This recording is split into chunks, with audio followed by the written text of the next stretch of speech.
दुनिया के सबसे बड़े लोकतंत्र भारत में चुनावी प्रक्रिया शुरू हो गई है। अगले महीने की 19 तारीख को लोकसभा चुनाव का पहला चरण होगा। 4 जून को आम चुनाव परिणाम की घोषणा के साथ ही चुनावी प्रक्रिया समाप्त होगी। चुनाव की बात हो और पैसे का जिक्र न हो, ये कुछ जचता नहीं है। भारत उन देशों में से एक है जहां चुनाव में सबसे ज्यादा पैसे खर्च किए जाते हैं। 2019 में हुआ लोकसभा चुनाव तो उस समय तक पूरी दुनिया में हुआ सबसे महंगा चुनाव था। माना जाता है कि उस चुनाव में करीब 60,000 करोड़ रुपए खर्च हुए थे। इस बार के चुनाव में ये खर्च 1.20 लाख करोड़ रुपए होने का अनुमान लगाया जा रहा है। जाहिर है कि ये खर्च बढ़ता जा रहा है क्योंकि पार्टियों की आय बढ़ती जा रही है। चुनाव सुधारों की वकालत करने वाले समूह ADR ने हाल ही में ये जानकारी दी है कि किस पार्टी के पास कितना पैसा है। एसोसिएशन फॉर डेमोक्रेटिक रिफॉर्म्स ने 29 फरवरी 2024 को जारी एक रिपोर्ट में बताया कि देश के 6 राष्ट्रीय दलों ने वित्त वर्ष 2022-23 में अपनी कुल आय लगभग 3077 करोड़ रुपए घोषित की है। इसमें बीजेपी का हिस्सा सबसे ज्यादा है। बीजेपी के पास लगभग 2361 करोड़ रुपए हैं। ये देश की सभी राष्ट्रीय दलों की कुल आय का 76.73% है। The association for democratic reforms की रिपोर्ट से पता चलता है कि वित्तीय वर्ष 2022-23 के दौरान बीजेपी की आय में वृद्धि हुई है। ये वित्तीय वर्ष 2021-22 के दौरान बीजेपी की कुल आय से करीब 23.15% ज्यादा है।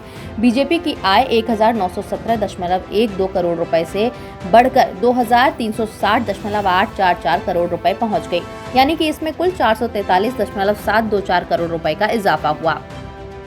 सबसे अधिक आय के मामले में कांग्रेस दूसरे नंबर पर है। 452.375 करोड़ रुपए की आय के साथ कांग्रेस के पास कुल आय का 14.70% है। कांग्रेस की आय में वित्तीय वर्ष 2021-22 के मुकाबले 2022-23 के दौरान 16.42% की कमी भी देखने को मिली। कांग्रेस की कुल आय 452.375 करोड़ रुपए थी, जबकि उसने 467.135 करोड़ रुपए खर्च किए। इस वर्ष उसका खर्च उसकी कुल आय से 3.26% ज्यादा था। NPP यानी नेशनल पीपल्स पार्टी राष्ट्रीय राजनीतिक दल का दर्जा प्राप्त पूर्वोत्तर की एकमात्र पार्टी है। इस पार्टी की आय में 502.12% की बढ़ोतरी दर्ज की गई है। NPP को वित्तीय वर्ष 2022-23 के दौरान कुल 77.562 करोड़ रुपए की आय हुई। ये रकम इससे पहले के वित्तीय वर्ष यानी 2021-22 में 4.87 करोड़ रुपए थी। आम आदमी पार्टी को 85.17 करोड़ रुपए मिले। आम आदमी पार्टी का खर्च आय के मुकाबले 19.82% ज्यादा यानी कि 102.051 करोड़ रुपए रहा।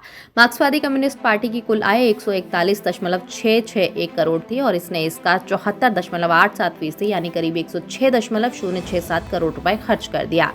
वहीं बहुजन समाज पार्टी का कहना है कि उन्हें 2022-23 में 20,000 रुपए से अधिक की कोई रकम मिली ही नहीं। रिपोर्ट में ये भी बताया गया कि 2021-22 के मुकाबले 2022-23 में बहुजन समाज पार्टी के आय में 33.14% यानी 14.508 करोड़ रुपए की गिरावट देखने को मिली। आबकारी घोटाले को इलेक्टोरल बॉन्ड से जोड़ते हुए आम आदमी पार्टी ने जोरदार तरीके से पलटवार भी किया है। आम आदमी पार्टी के 4 वरिष्ठ नेताओं ने एक साथ प्रेस वार्ता कर आरोप लगाया कि आबकारी घोटाले में हमें नहीं भाजपा को पैसा मिला है। दावा किया कि इलेक्टोरल बॉन्ड से भाजपा को 59.5 करोड़ उस शराब कारोबारी से मिले हैं जिससे शरद चंद्र रेड्डी को ईडी ने शराब मामले में गिरफ्तार किया। उन्होंने कहा कि इसके प्रमाण सामने आ गए हैं। साथ ही आरोप लगाया कि सबसे बड़े घोटाला भाजपा ने किया है, अब ये साबित हो गया है। इसके लिए भाजपा के राष्ट्रीय अध्यक्ष को पकड़ा जाना चाहिए। कहा कि भाजपा ने कानून बना दिया था कि जिससे ये मामला कभी भी सामने नहीं आता, मगर सुप्रीम कोर्ट के आदेश पर भाजपा की सच्चाई जनता के सामने आ गई। इसे लेकर आम आदमी पार्टी के नेता और कैबिनेट मंत्री आतिशी, सौरभ भारद्वाज, आम आदमी पार्टी नेता जसमीन शाह, प्रियंका कक्कड़ ने प्रेस वार्ता कर भाजपा पर जोरदार तरीके से हमला बोला। कहा कि आम आदमी पार्टी ने शराब घोटाला किया मगर ईडी एक भी रुपए का लेन देन नहीं दिखा पाई, जबकि पैसा भाजपा में गया।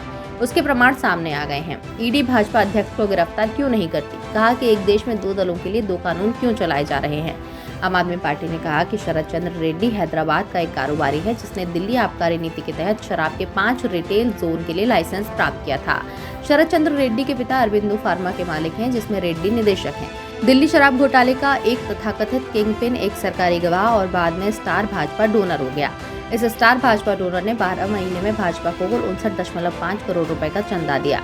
कहा कि 2021 से पहले ईडी की दायर चार्जशीट के अनुसार शरद चंद्र रेड्डी ने कई कंपनियों के जरिए दिल्ली आबकारी नीति यानी दिल्ली एक्साइज पॉलिसी के तहत शराब के 5 रिटेल जोन के लिए लाइसेंस हासिल किए थे।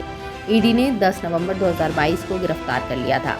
पहले उसने अधिकारियों को 100 करोड़ की रिश्वत देने की बात को निराधार बताया, मगर बाद में 26 अप्रैल 2023 को वो बयान से पलट गया। जून 2023 को रेड्डी सरकारी गवाह बन गया।